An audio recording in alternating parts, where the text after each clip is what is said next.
Matt, we are hearing so much about long-term care and what that means, and really appreciate you being here today to kind of share with people, if you will, please. When do we start, or when should we start planning for some type of long-term care preparation facility? What's the best time, or the best age, or the best circumstances to start planning? Sure. Well, I would say it's never too early to start planning.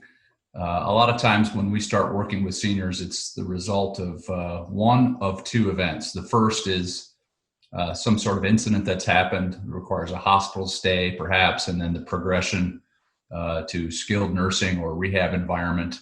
And at that time, people are starting to think about returning to home, what type of in-home care is going to be needed, any in-home modifications that may be needed, like ramps or grab bars or things of that nature. And the other category is those that are more of the planner, that start to think about their long-term care needs, who's going to provide care. Roughly 50% of us at some level are going to need assisted living. And it's never too early to think about those kind of things. Who's going to help you? How are you going to pay for those levels of care needs? And so it's never too early to start.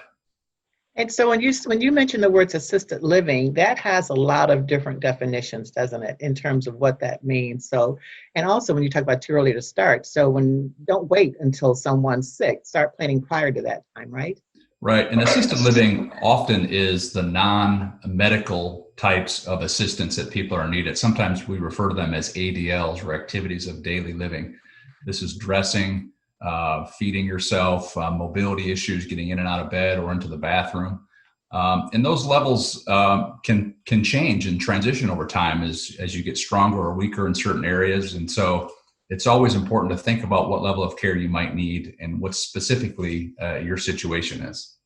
Well, we certainly appreciate you being here today to share more information with us. And hopefully, folks, that's news that you can use. Thank you, Matt, for being here. Look forward to the next conversation. My pleasure.